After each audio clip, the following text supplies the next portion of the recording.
सरफराज बुगटी जब इन दहशतगर्द अनासर के खिलाफ लाड़काने के जलसे में तकरीर कर रहा था तो बिलावल और उसकी बहन और शीरी रहमान बैठ के हंस रहे थे सरफराज बुगटी को।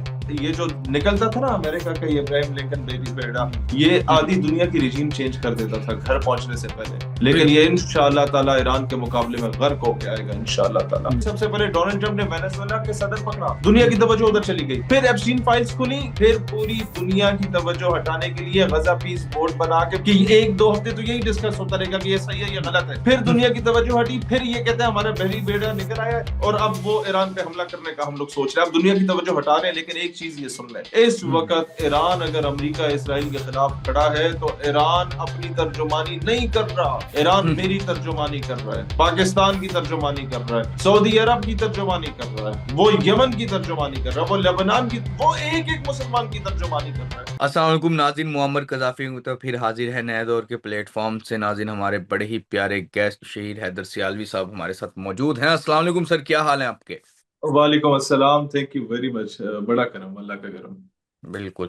अच्छा शहीर भाई, सबसे पहले तो बात हम कर लें जो बलूचिस्तान में मामला हुआ है, जो हिंदुस्तान की एक प्रॉक्सी बीएलए उसने जिस तरह बलूचिस्तान में बलूचिस्तान के शहर में और दीगर जगहों पर जो हमला किया है, एक तो उसके हवाले से क्या मौजूदा सूरत हाल है और क्यों हम अभी तक उनको प्रॉपर कंट्रोल नहीं कर सके? मतलब कि क्यों वो हर 6 महीने या साल बाद इस तरह का कोई अटैक करते हैं जिससे पाकिस्तान के शहरियों का नुकसान होते हैं और नुकसान होता है और बेशुमार चीजें हैं। अल्लाह का करम है कि हमने शिकस्त तो दी दुश्मन को मई के जी, महीने में। जी, देखिए जी। बात क्या है, India can not directly attack Pakistan, वो उसको अंदाजा हो गया है। वो तीन हुँ, चार हुँ, साल से कोशिश कर रहा था, इस बार हुँ, वो ये हुँ, गलती करके पछता रहा है।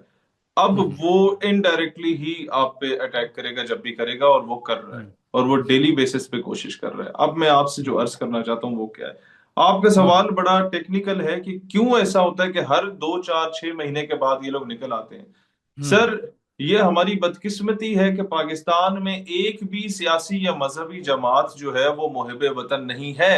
जो हुँ, हुँ, मेन लीड में रूलिंग पार्टीज है ना 10 12, उनमें हुँ, एक भी मुहिब वतन नहीं है। जो भी ऑपोजिशन में होती है वो उन हुँ, तमाम लोगों के सिंपथाइजर्स होते हैं जो पहाड़ों पे चढ़ के अपना क्या कहते हैं गरीब सराइकियों का गले काटते हैं, हुँ, हुँ, पंजाबी मजदूरों को मारते हैं, सिंधी मजदूरों को मारते हैं, कश्मीरी मजदूरों को मारते हैं।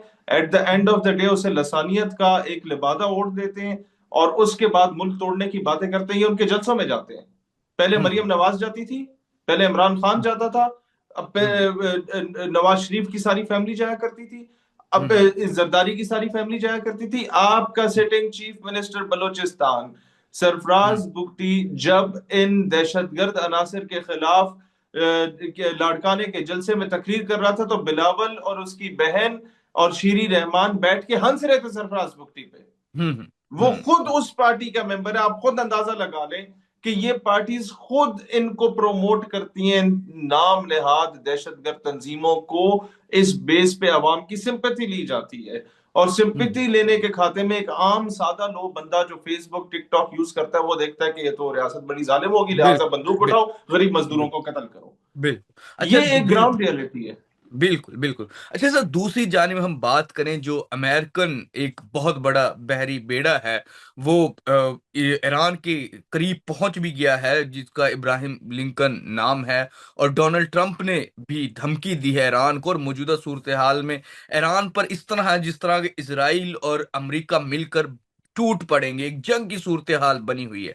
आप क्या समझते हैं, क्या वाकई अमेरिका ईरान पर हमला कर सकता है? क्योंकि करने की तो पूरी तैयारी उन्होंने, लास्ट जो जंगी सूरत हाल बनी थी उस टाइम भी उन्होंने कोशिश की थी लेकिन किया नहीं। लेकिन अब कजाफी जिस तरह साहब, डोनाल्ड ट्रंप।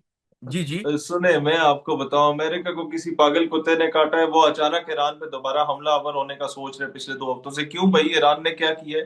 वो तो खामोश बैठा हुआ था, जंग तो आपकी हो गई थी 4 5 महीने पहले। किस पागल बिल्कुल। कुत्ते ने काटा है अमेरिका को? किस पागल कुत्ते ने काटा है इसराइल को? असल वजह भी कोई नहीं आ रहा। असल वजह है एप्स्टीन फाइल्स। बिल्कुल। माजी में अमेरिका अपने चेहरे पे लगे सियाह धब्बों से तवज्जो हटाने के लिए इराक पे हमले कर देता था, अफगानिस्तान पे हमले कर देता था, सीरिया में हमले करता था, लिबिया में हमले करता था, लेबनान पे करता था। इस वक्त जब एप्स्टीन फाइल्स खुली और उसमें पता चला कि ट्रंप और जितने भी दुनिया की एलीट क्लास है, उन्हें सेहूनी लोग अपने क्या कहते हैं प्राइवेट जगहों पे ले जाते थे, अपने आइलैंड्स पे ले जाते थे, छोटे छोटे मासूम 6 से लेके 11 साल के बच्चों बच्चियों के साथ ज्यादती करके उनके तिक्के बोटियां करके बाद में खा लिया जाता था उन्हें। ये हरकतें करते थे, उसके सबूत निकल आए, वीडियोस, ऑडियोज और क्या कहते हैं पिक्चर्स की सूरत में। उससे तवज्जो हटाने के लिए सबसे पहले डोनाल्ड ट्रंप ने वेनेजुएला के सदर पकड़ा, दुनिया की तवज्जो उधर चली गई। फिर एप्स्टीन फाइल्स खुली, कजाफी साहब, फिर क्या हुआ, फिर पूरी दुनिया की तवज्जो हटाने के लिए गजा पीस बोर्ड बना के पूरी दुनिया की लीडरशिप को बुलाया गया कि एक दो हफ्ते तो यही डिस्कस होता रहेगा कि ये सही है, ये गलत है। फिर दुनिया की तवज्जो हटी, फिर ये कहते हैं हमारा बहरी बेड़ा निकल आया और अब वो ईरान पे हमला करने का हम लोग सोच रहे हैं। अब दुनिया की तवज्जो हटा रहे हैं, लेकिन एक चीज ये सुन लें, ना तो एप्स्टीन फाइल्स का मामला छुपेगा और ना ही आपका ये बहरी बेड़ा, ये जो निकलता था ना अमेरिका का ये इब्राहिम लिंकन बहरी बेड़ा, ये आधी दुनिया की रिजीम चेंज कर देता था घर पहुंचने से पहले। लेकिन बिल्कुल ये इंशाअल्लाह ताला ईरान के मुकाबले में गर्क होके आएगा इंशाअल्लाह ताला। बिल्कुल यहाँ बिल्कुल। पर नबी पाक के मानने वाले बैठे हैं, मौला अली के मानने वाले बैठे हैं, ये गर्क होके वापस आएगा इंशाअल्लाह ताला। और मैं आपको गजाफी साहब ये बात बताऊं, इस वक्त ईरान अगर अमेरिका इसराइल के खिलाफ खड़ा है तो ईरान अपनी तर्जुमानी नहीं कर रहा, ईरान मेरी तर्जुमानी कर रहा है, पाकिस्तान की तर्जुमानी कर रहा है, सऊदी अरब की तर्जुमानी कर रहा है, वो यमन की तर्जुमानी कर रहा है, वो लेबनान की, वो एक एक मुसलमान की तर्जुमानी कर रहा है। और इंशाअल्लाह ताला आप देखेंगे कि इस बार इन लोगों का घिनौना चेहरा दुनिया के सामने आएगा। इस वक्त उम्मत मुस्लिमा फिरका वारियत से बाहर आ चुकी है, इस वक्त सुन्नी शिया अहले हदीस एक पेज पे आ चुका है, लोगों में शऊर आ चुका है। इस वक्त मजहब बेचने वालों की फैक्ट्रियां बंद हो चुकी हैं, दीन फरोशों की फैक्ट्रियां बंद हो चुकी हैं। और उन लोगों ने, मतलब अब उसकी क्या बात करें, जितने लोगों ने फिरके फिरके की गेमें खेली और चंदे बटोरे और साइकिलों से पराठों तक आ गए, उन तमाम लोगों की आप जाके सियासत देखें दफन हो रही है, वो गालम गलोच की पॉलिटिक्स तक आ गई है, सिर्फ उनके पास दलील नहीं रही। तो ये वाजे सबूत है कि उम्मत जाग गई है अल्हम्दुलिल्लाह। बिल्कुल। अगर आप चाहते हैं कि आपका ब्रांड या कारोबार हजारों नाजरीन तक पहुंचे, तो हमारे साथ एडवर्टाइजिंग करें। अपनी प्रोडक्ट को सही ऑडियंस तक पहुंचाने के लिए हमसे राब्ता करें। एडवर्टाइजिंग के लिए नंबर स्क्रीन पर मौजूद है। अच्छा सर, एप्स्टीन फाइल का जिस तरह आपने भी जिक्र किया है कि उसको दबाने की एक इस तरह का हवा किया जा रहा है, क्रिएट किया जा रहा है कि जैसे जंग होने जा रही है, अमेरिका जंग की सूरत हाल में है। तुम एप्स्टीन फाइल को ना देखो, तुम देखो ईरान के साथ जो हमारी जंग चल रही है, इसराइल को हम डिफेंड कर रहे हैं। तो इस साइड पे भी जिस तरह आप भी बता रहे हैं, और अमेरिका शायद इस तरफ लाना चाह रहा है। अगर एप्स्टीन फाइल के प्रेशर में डोनाल्ड ट्रंप ईरान पर जंग मुसल्लत कर देता है, तो फिर क्या होगा? ये भी एक सवाल अपनी जगह पे है ना सर। सर तो फिर क्या ईरान ईरान मुकाबला डिफेंड करेगा। कर सकता है? और अगर ईरान पर जंग मुसल्लत होती तो ईरान के पास क्या क्या ऑप्शन मौजूद है? सर मैं आपको अर्ज करूं, मेरे ऊपर कोई पिंड का चौधरी हमला कर लेता और मैं बड़ा गरीब सादा सा बंदा हूँ, पिंड का चौधरी आके मेरे हाथ पैर भी तोड़ देना, at the end of the day मैं सिर्फ चौधरी के मुंह पे थूक भी दूं ना, तो जंग मैं ही जीता हूँ। पिंड की नजर में हीरो मैं ही हूँ। और अगर ईरान इतना भी कर दे, जो वो करेगा इससे ज्यादा करेगा, तो पिंड के चौधरी का गरूर गरूर जरूर खाक में मिलेगा। ये लोग अपने आप को खुदा बन के बैठे, तसव्वुर करके बैठे हुए हैं। अगर अमेरिका के बचाने से किसी मुल्क ने बचना होता तो यूक्रेन बच चुका होता। अगर अमेरिका के गर्क करने से किसी मुल्क ने गर्क होना होता तो 80 साल से गीदर भपकियां ये मार रहे हैं और 40 साल से तो बहुत ज्यादा कर रहे हैं, ईरान तबाह हो चुका होता ना। अगर इन लोगों के फैसलों से ही किसी मुल्क ने चलना या तबाह होना होता तो 24 साल के बाद गर्कों के अफगानिस्तान से ये लोग वापस ना जाते अपनी सारी नेटो की बदमाश फोर्सेस के साथ।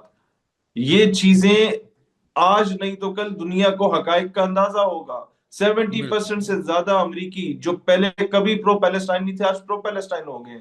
जो इजादात इनकी बनाई हुई हैं, उसी से रब की जात अवाम को शऊर दे रही है और उसी सोशल मीडिया पे ये एक्सपोज हो चुके हैं। आज बिल्कुल दोनों पॉलिटिकल पार्टीज इन अमेरिका, दोनों political parties in UK, may it be the conservatives of the और the labour party in UK, may it be the democrats और the republicans in united states, both of them are exposed. सबको पता चल बिल्कुल गया इसके पीछे Zionist regime है, दे आर फाइनेंसिंग देम। इनके टैक्स पेयर्स का पैसा, अमेरिका और बर्तानिया के टैक्स पेयर्स का, गरीब लोगों का पैसा जो है वो इसराइल को दिया जा रहा है कि तुम लोग जेनोसाइड करो। बिल्कुल एक एक वक्त आएगा अगले कुछ हफ्तों में कि आप देखेंगे, अब तो अमेरिका की दीवारों पे लोगों ने लिखना शुरू कर दिया है, खुमैनी प्लीज सेव अस।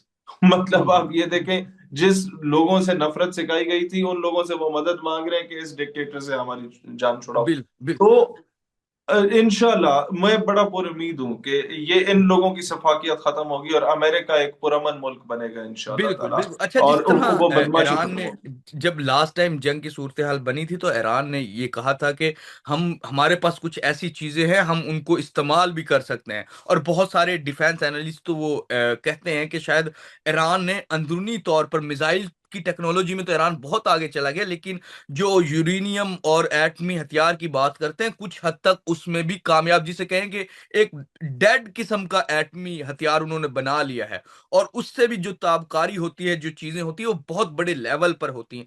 आप क्या समझते हैं, इस तरह की कोई चीज ईरान के पास है और ईरान उसको इस्तेमाल कर सकता है, या ये सिर्फ बातों की हद तक है? क्योंकि मिसाइल टेक्नोलॉजी में तो हम देखते हैं कि ईरान बहुत आगे है। देखें, अल्लाह करे कि ऐसा कुछ उसके पास हो।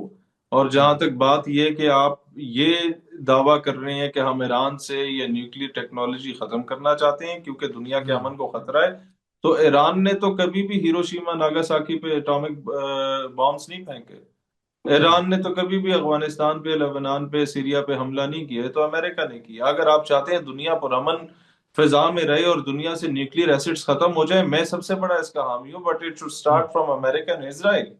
दुनिया के हम्म, सबसे बड़े सफाक दहशतगर्द वो हैं, 60-70 हजार बच्चों के कातिल वो हैं पिछले 1.5 साल में फलस्तीन में। पूरी बिल्कुल दुनिया में oil, gas, coal and gold reserves पे कब्जा करने के लिए दुनिया का अमन तबाह करने वाले वो लोग हैं। तो बिल्कुल वापस आपके सवाल पे आते हैं, क्या ईरान उसका जवाब बड़ा करामत साबित होगा? नहीं, वो बिल्कुल होगा। अगर करामत ना होता तो रातों रात वो ईरान पे अटैक कर चुके होते, इतनी प्लानिंग ना कर हम्म, रहे होते। जिस तरह वेनेजुएला का सदर इन्होंने मेरे ख्याल है कोई 40 मिनट में उठा के भी गायब कर दिया, तो ये अभी तक ईरान के साथ ही कुछ कर चुके होते। इन्होंने ये सोचा था कि हम बगावत जगाएंगे, 3-4 हजार हम्म, बंदा जाके दंगे फसाद करके मस्जिदें भी चलाएगा, दरबार भी चलाएगा और मार्केटें भी चलाएगा, और ईरान कुछ नहीं कर पाएगा क्योंकि आधा आधा बंदा तो फॉरेन नेशनल है। ईरान ने हम्म, सारों को उठा के फाइल लगा दिया बिल्कुल भाईजान। बिल्कुल ये इससे बेखबर होके कि भाई दुनिया क्या कहती है, दुनिया जाए हम्म, भाड़ में, हमें अपनी जंग खुद ही लड़नी पड़ती है। दुनिया हमारे मामले में भी तो न्यूट्रल हुई हुई थी ना, हम्म, हमने अपनी जंग खुद ही लड़ी थी ना। कजाफी साहब, आप और मैं इधर बिल्कुल बैठ के यही तज्जिए किया बिल्कुल करते थे। कौन था हमारे बिल्कुल साथ उस वक्त? कोई भी नहीं था। तो बिल्कुल भाई, ईरान ने जो फैसला किया बिल्कुल सही किया है। जो आपकी रियासत में बदमनी करे, उठा के फाइल हम्म, लगाओ, ताकि हम्म, आप जो है ना मुस्तकबिल में आस्तीन के सांप अपने आस्तीनों में ना पाले। हम्म, डोनाल्ड ट्रंप उस वक्त भी 2 हफ्तों से जो दंगे फसाद ईरान में हो रहे थे, वो कह रहा था कि aid is coming, help is coming and America is coming, और उसने उन बिल्कुल। सबको फांसी पे लगवा दिया। वो कोई नहीं आया।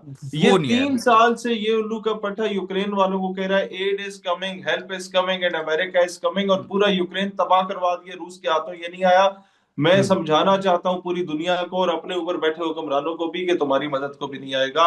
अपनी मिल्लत पर कयास अक़वाम मगरिब से न कर, बिल्कुल खास ये बिल्कुल तरकीब में कौम रसूल हाशमी। थैंक यू कदा। बिल्कुल बिल्कुल। नाज़रीन, जिस तरह के शहीद हैदर सियालवी साहब हमारे साथ मौजूद थे और उन्होंने बड़ी डिटेल, एक जो बड़ा एंड लास्ट में उन्होंने इंपॉर्टेंट पॉइंट जो हमारे सामने रखा कि जिस तरह जब ये फिसाद हो रहे थे ईरान में, तो उन्होंने कहा था कि डोनाल्ड ट्रंप ने, मैं खुद मदद के लिए आ रहा हूं, लेकिन अब वो फांसियों पे लग चुके हैं, वो खत्म हो चुके हैं, लेकिन डोनाल्ड ट्रंप अभी तक वहां पर नहीं आया। सिवाय धमकियों के वहां पर हमें कुछ जमीनी हकाइक कुछ खास नजर नहीं आ रहे डोनाल्ड ट्रंप के हामियों के ईरान में।